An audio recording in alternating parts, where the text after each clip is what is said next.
Let the adventure begin. Okay, we can't start every episode like this when we talk about Critical Role. I just want to see how well I remember it. Hi, I'm your Critical Wolf Critter Annie. And I'd like to see Annie sing Thursday night. Fuck you. And this is FunUntitled, where we say F you to several things. And today we're saying F you to Legend of Vox Machina Season 3 on Amazon Prime. And hey, fair warning, if you're one of those people who think that you can't criticize Critical Role because it's just a bunch of nerdy-ass voice actors having fun, you might want to sign off now, because I have some criticisms about Season 3. I thought it was okay. Okay, first of all, do you think the argument you cannot criticize Critical Role's storytelling because 1, it's improv, and 2, it's meant for them to have fun, not tell a good story? I think if you're choosing to live stream it and then turn it into a story, you have the responsibility to make it into a good story. Because if it was just them live streaming and not monetizing, then who fucking cares? Because I hate this weird parasocial relationship some critics have, being like, you can't criticize Keela's character. Don't you understand how many people harass Marisha Way about her decisions? And I was like, oh, but I'm not harassing Marisha Way, so that lets me actually criticize some writing. Like, no, you're gonna hurt her feelings. Like, she's a grown-ass woman making thousands of dollars off of this. I think she'll be fine. Thousands? Like tens of thousands. Well, I would say millions if her dog wasn't embezzling all of it. Like, yeah, I know all the Critical Roles and shit, but I gotta say, I think Season 3 of Legend of Vox Machina was the weakest season. I liked it better than Season 2. So let's get into it, because I feel like it's just hurt so much that it's a 12 episode series? Yes, and we meant to do this weekly, but it was kind of during our hiatus time, and I wasn't expecting it to come out in October. They have such a hard time maintaining 7 protagonists to the point they didn't even try with Grog.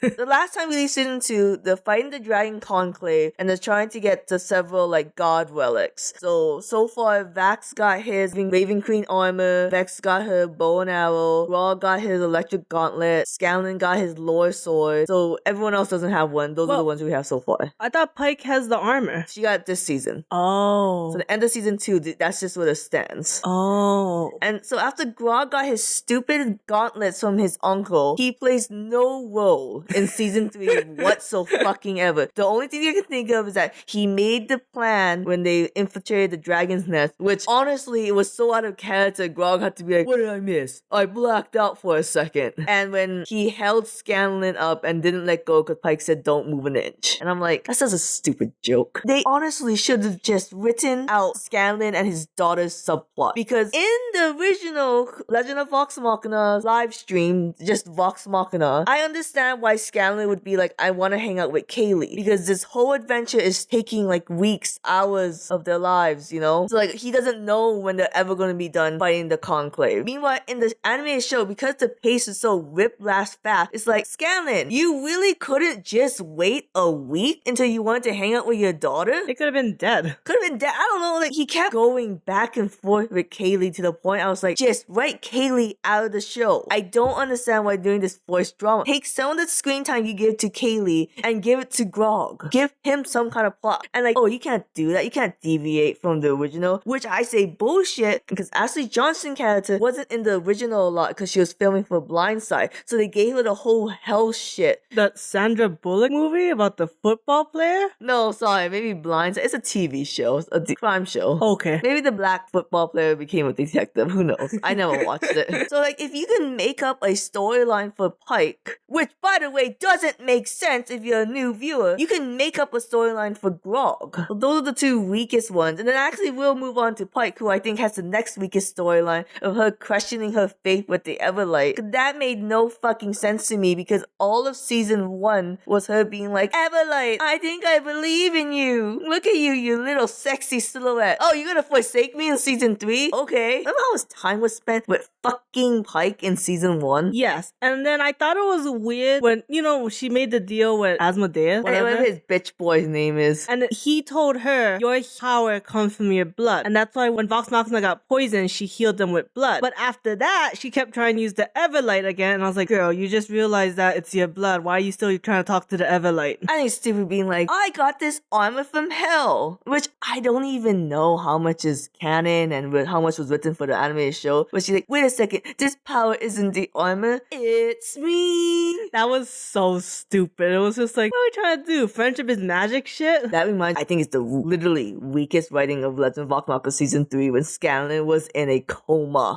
because he didn't have the will to live. Scanlan's storyline is so unsatisfying because it literally says, fuck found family. Now that I have an actual blood tie, I want to be with her. Like, what kind of fucking lesson is that? Blood is real. Even though you haven't been in her life for like 20 years, it's all about the blood. Because they cut out so many scenes of like them all interacting with each other, I honestly don't think any of them give a shit about each other. Because at the end of the series, spoilers, they just all went their own way. And like that was the problem with campaign 3, Bell's Hells. They really did just go off in their cliques, and when they tried to break the cliques, it didn't really work. It'll be like, okay, I don't really understand why Chetney and Orm is like secret father and son. What? It's like a weird game theory just because Orm's mom might have met Chetney when she was younger. Oh, okay. I don't really think it holds water. I think if Matt makes it canon, that's just for fan service. I doubt he will. And then we move on to Keela, which I'm like, I don't trust that poison dragon bitch with Sean. No one believes me. Oh look, she betrayed us. You know what though? The storyline I'm gonna go with is that I didn't believe in myself. That's why you guys didn't believe in me. I'm like, no Keela, we didn't believe in you because we literally didn't have any other options than to trust this stupid dragon. Literally, there's no other cards in front of us. I like Keela's character in this season more than I have in the other two. Because the first one, she was very meek. The second one, she was like in between like the confidence she has now and her meek self. And I really like that earth thing. I really like when she like embodies the elements like an avatar. It makes no sense to me why she's the air Shari and I have not seen the air elemental. That is true. You think you would start there? You think that'd be like the final season? It's also weird that she has antlers and she wears green and they're the air Ashari. You know, and then her whole thing is trees. And Yeah. she's the air Shari. I'm kind of confused about Keela's character. That just might be us not paying attention though.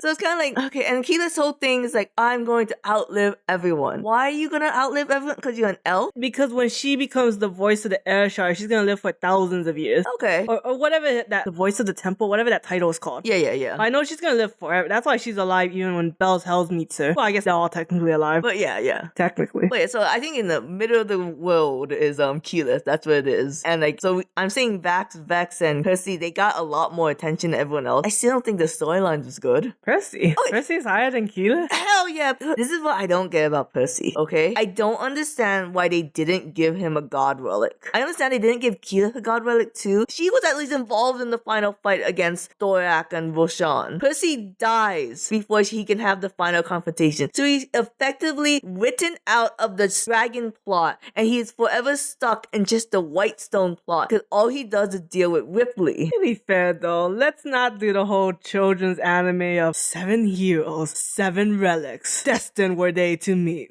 I'm just saying they teased the 2 relics Keela and Percy could have had but gave it to Ripley. Oh, wait, what are they? So in the first episode, Voshan said you gotta go to Marquette. And then there was like a weird armor thing that they were looking for, but Ripley stole it. And then, oh, you know what? No, I'm sorry. That armor turned out to be Pike's one in hell. And Ripley stole her fake. But Ripley still had the cloak that let her like teleport in and out. Oh. So they should have stole the fucking cloak. But from as far as I can tell, as soon as they killed Ripley, they just let it sink to the bottom of the ocean.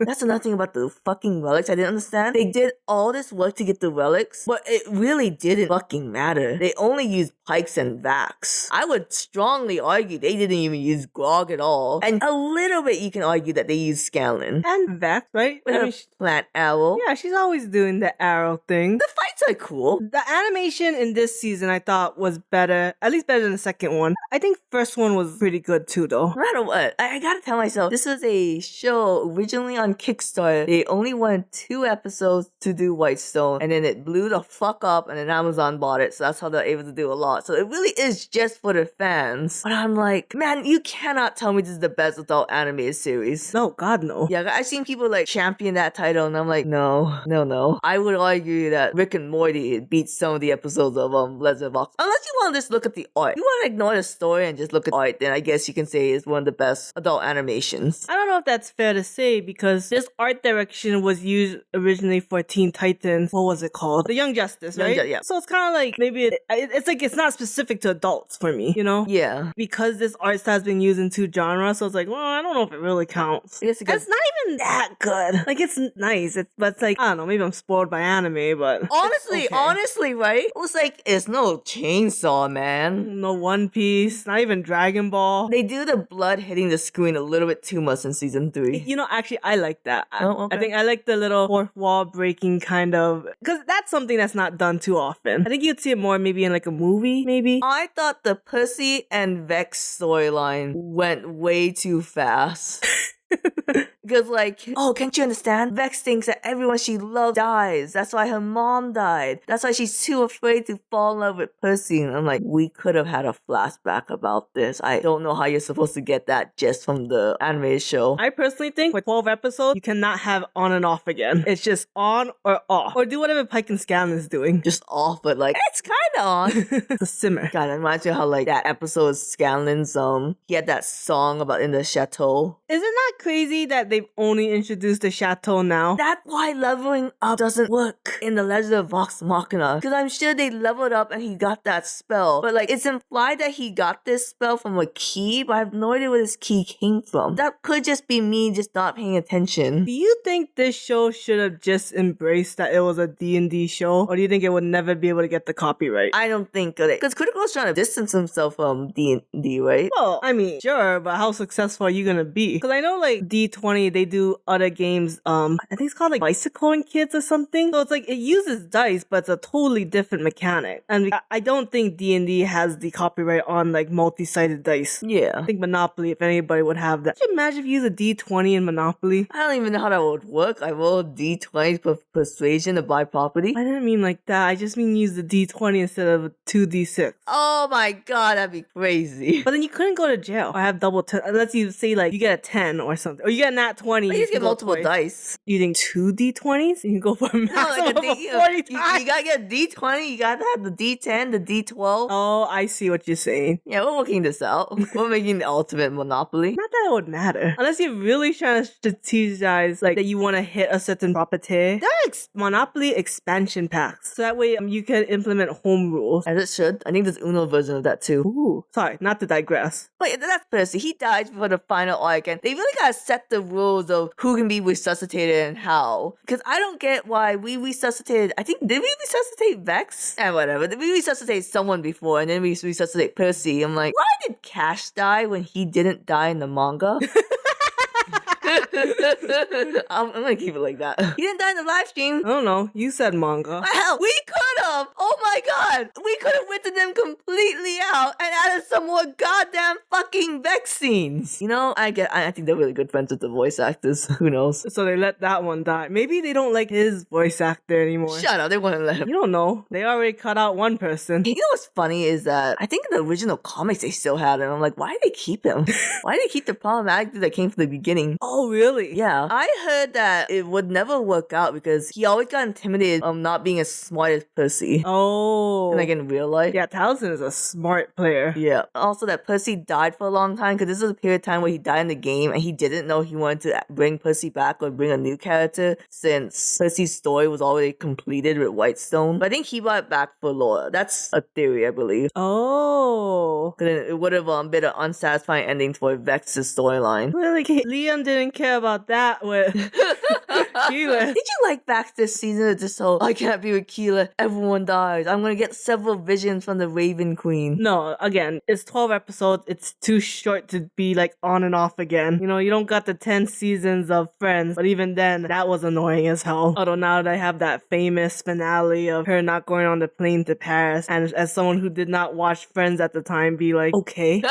So overall, I thought Thorax was just a whatever villain. They didn't really focus focus on him. Dark sucks as a villain. I didn't know who gave birth to all those eggs. Didn't he? Well, then he's a male dragon, so unless the lore is either male dragons can give birth to eggs or he's trans, they should have clarified that. Maybe he's just, yeah, I think he's just a male dragon popping out babies. I thought the fact that they defeated Vashon in like the span of 2 episodes was like, okay, so she wasn't really a threat. I didn't understand why she would want his dead body. I mean, I know her body's dying and he can't feel pain. He's still dead. When they combined the powers. That's why Pike could absorb Thorax fire, but couldn't absorb Thorax and Vashon's combined. Okay, you're combining a dead body and an alive body? Yeah. Oh, I'm sorry, not a live body, a dying body. Like, she was gonna die. There was nothing to save her. And I also thought it was a little bit of a weird storyline to be like, it was Gilead people who poisoned her. And I'm like, I couldn't give a fuck. But I personally like this season. Again, more than season 2, because season 2 felt very split. Because like, wasn't like literally 3 storylines going on? Wasn't somebody in the Fae world? Rog was doing his thing, and some other motherfucker was doing something else. And yeah, the party did split at one point, yeah. But the reasons of why I think, holy shit, I don't know how these people fell into such bad clicks. I don't know how. The Mighty Nine never felt clicky. It was a little clicky. Like, this is the same example, like, Not would talk to everyone, you know, and that didn't feel out of place. Mm-hmm. Like, at one point near the end of the campaign, she only talked to Caleb when, like, they had serious conversations. Yeah. But meanwhile, in Belle's Hell, Laudon's like, Imogen, what's your opinion? And Imogen's like, oh, everyone's in danger, but I really only care about what Laudon's doing. Well, they started the romance early in Belle's Hell. If then they tell me, wow, we really didn't want Laudna and Imogen to get together, they just clicked. I say, bull fucking shit. You weird ass lesbian agenda. Speaking of lesbians, I did like the lesbians in season 3. Yes, the Kima and I forget what the short one's name. They had very good fights and Yes. very good animation. I was like, oh, we're making them important now. I do wish they deviated from D&D a little bit and gave them their own special attacks. Because I don't know if you remember, when Cash fought, he had like a lot of glowing arrows. Yes. And I thought that was cool as fuck. That was cool as fuck. And maybe we give Scanlan another ability other than Bigsy's big hand. Maybe we give Grog something. And like when he went, like I would like to raise. I was like, that's so like you have to know the barbarian rules to get this. I truly believe you could watch season 1 without knowing the live stream or D&D mechanics. You cannot watch season 3 without knowing a little bit of the basics. No, I think you could. They don't really say anything. That doesn't mean like you have to know the lore of the like characters. Nah. Like the Air Shari, like we connect all the people. And I'm like, yes, they're important. Was this mentioned in season 2? We all know Avatar: The Last Airbender. It's pretty, like, I don't know the timeline between Vox Machina and The Last Airbender, but Keyless just screams Last Airbender. Like, come on. I thought you were talking about that in the same universe, so we don't know No, the I difference mean- between Keela and when Aang was born. Like, did the show start and then Vox Machina came out? Or was Vox Machina had already started way before Avatar was on people's screens? I have to guess Avatar. Because Avatar was when we were like midgets. Yeah, but I don't know. I don't think Critical Role started that early. Yeah, so I'm not saying she stole the concept or anything. I'm just saying, like, if you're gonna talk about one person mastering the 4 elements and her being the only one, it screams Last Airbender. You think everyone had to go on the Augmented and get all the elements? I assume only the one who's supposed to be the voice. So I think her mom went on it before her because she was supposed to be the voice. And then Keyleth took it over because the mom died at one point or whatever. Looks at Mighty Nine. Why was she there? She was there. She like lost her memories, right? Yeah, she was on Rumblecus and she lost her memory. That's why she didn't go back. So the Mighty Nine helped her get back. And yet they never talked about it in Belle's Hell. Never. Not once. I think you see the mom once. To be fair, I'm not caught up with Belle's Hell at all. I just stopped because I didn't have time. And also, it's kind of a weird story. I just can't stand Belle's Hells when they make the gods so important. And not only the characters, but the players don't give a shit about The God. players don't give a shit. And that's the really shitty thing, that these characters were not made for this campaign. Yes. And I really don't like, little side tangent, I don't like Imogen's main character syndrome. And I hate the fact you can't criticize that because they're like, oh, don't you know? Laura Bailey feels really bad about that. Like, she tried to take a step back in a few of the games so that she wasn't the main character. Like, well, guess what? She she still is the main character. Yeah, she was the main character for Mighty Nine, and her character, Jester, didn't do shit in that plot. But Laura just likes to talk. That's not a bad thing. It's not a bad, it's just a criticism you can have. Like, if you love Laura Bailey's characters, then you don't have a problem. It's like, oh, too much rice? Well, good thing I'm Asian and I love it. I really wish I could have said anything else, but I am unfortunately Asian. Very Asian. Very Asian. Because, like, Mighty Nine, eventually Molly kind of became, like, the quote-unquote main focus of the campaign. But that was fine, because that was an NPC, so they all revolved around Molly. In Belle's Hells, everyone's story suffers the fact that they focus on the moon, which is Ruidus, and we have to follow Imogen, who's the most connected to the moon. And they tried to fix that by making Fern Ruidus born, but she really didn't have any desire to chase after the moon. And then you can say, well, that's not Laura Bailey's fault, that's Ashley Johnson's fault. Like, no, that is Matt's fault for not giving any initiative for Fern to want to chase the moon. Because Imogen's been plagued by the whole, I hear voices my entire life because I'm Ruidus born. Fern did fuck all and was just like, well, I guess technically my parents sold me to an old fairy witch lady, but it all came out Gucci in the end. Which Fern didn't give a shit She about. did not give a shit. Fine. I really hate. I don't think anyone controls this. I just hate when a DM's like, here's an important plot point to your character that you didn't know about. And as a player, you have to give a shit. Like, here's your parents' friend, and like, it really didn't feel like Ashley Johnson kind of gave a shit about her mom and dad, Birdie, and whatever. I just think because they're like grown adults who, some of them are themselves parents, are not gonna connect with a character who found their parent. I think also they used to doing this campaign long enough, you kind of just stop giving a shit. You know, it's just like, okay. Hey, they must make bank on this more than they do voice acting. Well, maybe not Matt Mercer or Laura Bailey, but the other five? Hey, I'll have you know Travis Willingham, whatever his name is still Knuckles in Sonic Boom. That must have gotten him a few dollars. Oh my god.